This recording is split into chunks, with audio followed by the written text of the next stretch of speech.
জামাতের আমিরের সঙ্গে আপনাদের কথা তুলনা করলে হবে না। জামাতের আমির হচ্ছে প্রজ্ঞাবান, তারা শরিয়াকে বাস্তবায়ন করার জন্য আজীবন চেষ্টা করতেছে। আমাদের মূল উদ্দেশ্য হচ্ছে শরিয়াকে বাস্তবায়ন করা, কিন্তু কি একটা কথা, একটা শব্দ যদি আমরা উচ্চারণ করি, এই শব্দটার জন্য আপনারা আমাদের জঙ্গি ওই যে ইয়ে দেবেন, উপাধি দেবেন, সারা বিশ্ব থেকে আমাদের জঙ্গি উপাধিতে ভরপুর করে দেওয়া হবে। আমরা এই জন্য একটা শব্দ, একটা ওয়ার্ড ব্যবহার করতে চাই না, কিন্তু আপনার তীক্ষ্ণতার সাথে, অভিজ্ঞতার সাথে শরিয়াকে পুরোপুরি বাস্তবায়ন করা আমাদের জন্য আদর্শ। আমাদের আনমিউট করেন, প্রশ্ন থাকলে বলেন। আসসালামু আলাইকুম মনির ভাই, আপনাকে অসংখ্য ধন্যবাদ আমাকে যুক্ত করার জন্য। আমি একটু কাজী মনিরুজ্জামান ভাইয়ের প্রতি দৃষ্টি আকর্ষণ করবো। মনিরুজ্জামান ভাই, আপনি খুব ভালোভাবে নুরুজ্জামান, আমি সরি কারেকশন করছি, নুরুজ্জামান ভাই। তো যাই হোক, আপনি ভালো জানবেন, যেহেতু আমি নিজে একজন দীর্ঘদিন যাবত ইউরোপে বসবাস করছি। তো ইউরোপে বসবাস করে আমি আল্লাহ এবং আল্লাহ রাসূলের সুন্নাহ কিন্তু আমি পরিপূর্ণ পালন করতে পারি না। কারণ যেহেতু দেখেন ক্লিন শেভ করি, কারণ ইউরোপিয়ান স্টাইল যেটা স্বাভাবিক, তারপরেও আমি মনে প্রাণে বিশ্বাস করি যে আমার দেশে শরিয়া আইন বাস্তবায়ন হোক, একদম শতভাগ বাস্তবায়ন হোক। তো আমার প্রশ্ন হচ্ছে আপনার কাছে, দেখেন নির্বাচনের আগে বিএনপি কিন্তু আমাদেরকে প্রতিশ্রুতি দিয়েছিল যে মদিনা সনদ অনুযায়ী দেশ চালাবে, হ্যাঁ, এরকম প্রতিশ্রুতি দিয়েছিল। তো আমার কথা হচ্ছে 100% দরকার নেই, আমরা 50% বাস্তবায়ন দেখতে চাই বিএনপির হাত ধরে। আমার খুব প্রিয় দল, আমার মায়ের সমান সমতুল্য সম্মান বেগম খালেদা জিয়াকে করে এসেছি, কারণ আমার বয়স প্রায় 40-42 বছর। হ্যাঁ, তো সেক্ষেত্রে অন্তত 50% বাস্তবায়ন দেখতে চাই, সেটা আপনাদের মাধ্যমে আওয়াজ তুলতে হবে ভাই, যেহেতু আপনি দলের মানে নীতি নির্ধারকদের সাথে সংশ্লিষ্ট আছেন, যদিও বা পদে আছেন কিনা জানি না, একটু আপনারা আওয়াজ তুলবেন, কারণ আমরা সেই মদিনা সনদ অনুযায়ী দেশ দেখতে চাই আপনাদের মাধ্যমে। ধন্যবাদ।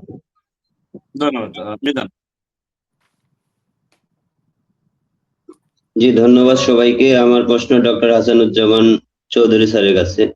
আপনি কি দেখতে পাচ্ছেন বর্তমান সরকার যে গঠন হলো 4 মাসে কোনো মন্ত্রী সাফল্য অর্জন করছে, বা কোনো বাংলাদেশের বর্তমান আইন শৃঙ্খলা পরিস্থিতি এবং অর্থনৈতিক পরিস্থিতি? আপনি ঢাকা শহরে গত 4 মাস থেকে কোথাও বোতলজাত তেল পাবেন না, সয়াবিন তেল, এবং প্রতিটা শাকসবজির সবগুলো ওই পণ্যের দ্রব্যমূল্যের ঊর্ধ্বগতি। এছাড়াও আপনি দেখেন আইন শৃঙ্খলা পরিস্থিতি যদি দেখেন, গত 2-3 দিন আগে হচ্ছে আপনার এক ব্যাংক কর্মকর্তার আন্ডকোট চিপে ধরে তার কাছে সিগনেচার নেওয়া হয়, তার কাছে ব্যাংকের ব্ল্যাঙ্ক চেকে সিগনেচার নেওয়া হয়, এবং আজকে এনসিবির প্রোগ্রাম চলাকালে মেজান একটু কারেকশন করতে, ব্যাংক কর্মকর্তা না, উনি একটা হাউজিং কোম্পানির মালিক, ব্যাংক কর্মকর্তা। এবং বর্তমান আজকে যে প্রোগ্রাম চললো, একটা পূর্ব ঘোষিত নির্ধারিত কর্মসূচির উপর ব্যাপক বোমা হামলা এবং ককটেল বিস্ফোরণে অনেক নেতাকর্মী বর্তমান আহত। এনসিপির সাভার থানার সামনে তারা অবস্থান করতেছে। এই যে আইন শৃঙ্খলার চরম অবনতি, এগুলাকে ঢাকা ধামাচাপার জন্য বিএনপির কিছু বড় বড় নেতারা মানুষের পারসেপশনকে ভিন্ন খাতে প্রবাহিত করার জন্য এগুলা করতেছে কিনা, আপনার মনে কি হয়? ধন্যবাদ। জি, ধন্যবাদ। জাহাঙ্গীর। আসসালামু আলাইকুম রাহমাতুল্লাহ। মনির ভাই, আপনাকে এবং সবাইকে ধন্যবাদ। আমার নুরুজ্জামান ভাইয়ের কাছে আমার জিজ্ঞাসা, আমরা ইসলামের 5টা স্তম্ভের উপরে দাঁড়িয়ে আছি, কালেমা, নামাজ, রোজা, হজ, যাকাত। এটা হইলো আমাদের শরিয়া আইন, এটাকে বলে শরিয়া আইন। কালেমা, নামাজ, রোজা, হজ, যাকাত, এটাকে বলে শরিয়া আইন। এখন এই 5টা স্তম্ভের উপরে যে আমরা দাঁড়িয়ে আছি, এই 5টা স্তম্ভকে যে অস্বীকার করবে সে কাফের। একটা যদি অস্বীকার করে, এই 5টা স্তম্ভের একটা যদি অস্বীকার করে, সে কাফের। এখন দেখা গেল আমরা সবাই মুসলিম, আমরা সবাই মুসলমান, মির্জা ফখরুল ইসলামও মুসলমান, কিন্তু এই 5টা স্তম্ভ কি শরিয়া আইনের বাইরে কিনা? যদি এই 5টা আইন শরিয়ার বাইরে হয়, তাহলে উনি যদি এটা বলতে পারে, তাহলে তো নিঃসন্দেহে উনি একজন অমুসলিম। ওনাকে আমি, যেহেতু উনি কোন লাইনে বলছে এটা আমরা বিভিন্ন লাইনে দেখতেছি, আগেও বলছে এখনো বলছে, কিন্তু উনি কোন লাইনে বলতেছে, উনি ওনার থেকে উনি বলতেছে ওনার ব্যাপার, কিন্তু আমরা এমন কোনো কথা বলবো না যে উনি কাফের হয়ে গেছে, এটা আমরা বলবো না, ওনার ব্যাখ্যা উনিই দিবে। তবে যদি সামগ্রিকভাবে আমরা 90% 92% মুসলমান যদি এই 5টা স্তম্ভকে পূর্ণাঙ্গভাবে মানে নিতে পারি, তাহলে আমরা শরিয়া আইনের মাধ্যমে আসি। আর এই শরিয়া আইন যদি নাকি রাষ্ট্র পুরা দেশে ছড়াই দেয়, তাহলে মানুষের ভিতরে চাঁদাবাজি, এই গুলিস্তানে যে চাঁদাবাজি নিয়ে মারামারি হয়েছে, বিভিন্ন জায়গাতে যে চাঁদাবাজি নিয়ে টেন্ডারবাজি নিয়ে মারামারি হয়, তাহলে এগুলো আর হবে না। তো আপনি বলছেন তালেবানি শাসন, এই তালেবানের মাধ্যমে এই পাঁচটা জিনিস আছে। তালেবানের মধ্যে এই পাঁচটা জিনিস থাকার কারণেই তারা শরিয়া আইন মানতেছে।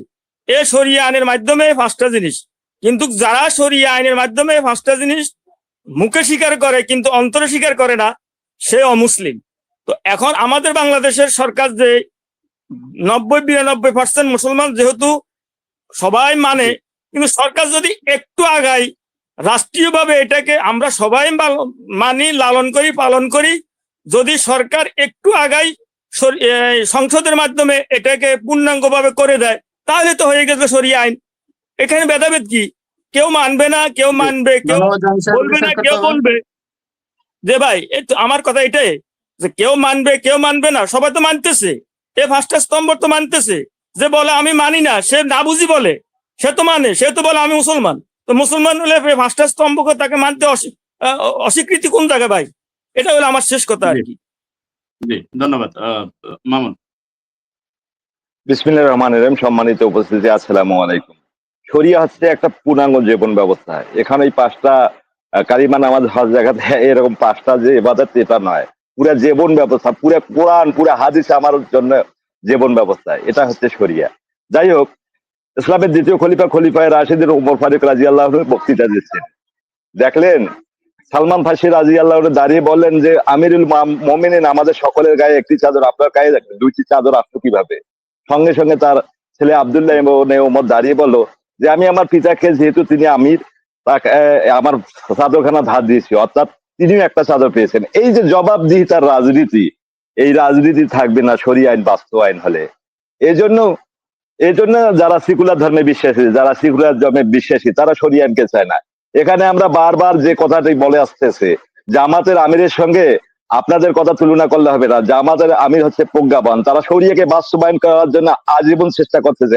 আমাদের মূল উদ্দেশ্য হচ্ছে শরিয়াকে বাস্তবায়ন করা, কিন্তু একটা কথা, একটা শব্দ যদি আমরা উচ্চারণ করি, এই শব্দটার জন্য আপনারা আমাদের জঙ্গি ওই ইয়ে দেবেন, উপাধি দেবেন, সারা বিশ্ব থেকে আমাদের জঙ্গি উপাধিতে ভরপুর করে দেওয়া হবে।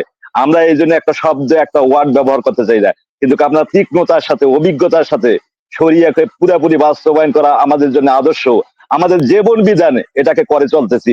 যখনই বাংলাদেশের মানুষ বলবে শরিয়া কি জিনিস, ইসলামের সাথে, রাজনীতির সাথে শরিয়া পুরোপুরি সংযুক্ত আছে, তখন এদেশের মানুষকে আপনারা ঠেকাতে পারবেন না। আর এজন্যই কৌশল করতেছেন।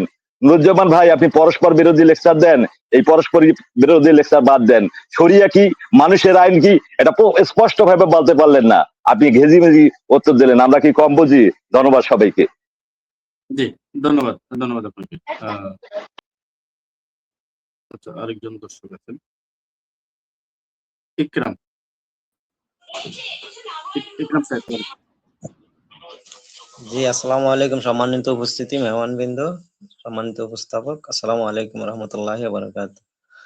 জনাব নুরুজ্জামান স্যার ভাই, সম্মানিত অতিথি, ওনাকে দৃষ্টি আকর্ষণ করছে। আসলে শরিয়া আইন, একজন মুসলমান হিসেবে আপনি শরিয়া আইনটাকে এত ভয়ের কিছু মনে করছেন কেন? এটা শরিয়া আইন মানে এটা তো একটা কল্যাণমুখী রাষ্ট্র গঠন করা, যেমন আমাদের মহানবী মুহাম্মদ সাল্লাল্লাহু আলাইহি ওয়াসাল্লাম রাষ্ট্র পরিচালনা করছেন। এটাকে এত ভয়ের কিছু নেই, এটাকে আপনারা জানতে হবে, পড়তে হবে, দেখতে হবে, বুঝতে হবে। এটা হলো একটা কল্যাণমুখী রাষ্ট্র, ইনসাফ ভিত্তিক সমাজ প্রতিষ্ঠা করা, যেটা আমাদের নবী মুহাম্মদ সাল্লাল্লাহু আলাইহি ওয়াসাল্লাম রাষ্ট্র পরিচালনা করছেন, সেই নীতিতে এটা একটা শান্তি আবহাওয়া বয়ে আনবে। এই শরিয়া ভিত্তিক রাষ্ট্র পরিচালনা করলে তো আমরা সকল ধর্মের লোক তাদের কাছে আমানত হিসেবে থাকবে, মুসলমানদের কাছে আরো দায়িত্ব বেশি বেড়ে যাবে। আর আপনারা এটাকে যেভাবে ছোট করে আপনি এটাকে মানে একটা ওই অসম্মানিত করার চেষ্টা করছেন, মানে যে তালেবান, অমুক সমুক, এগুলা তো একটা মুসলমানের কথা নয়, এটা একটা মুসলমান বলতে পারে না। এটাকে আপনি খাটো করতে চাইতেছেন। এটা তো নবী মুহাম্মদ সাল্লাল্লাহু আলাইহি ওয়াসাল্লাম, আমাদের নবীদের প্রিয় নবীজি রাষ্ট্র পরিচালনা করছেন, শরিয়া ভিত্তিক কল্যাণমুখী রাষ্ট্র, কল্যাণ প্রতিষ্ঠা করছেন, ইনসাফ ভিত্তিক সমাজ প্রতিষ্ঠা করছেন, ন্যায় ইনসাফ প্রতিষ্ঠা করার লক্ষ্য হচ্ছে শরিয়া।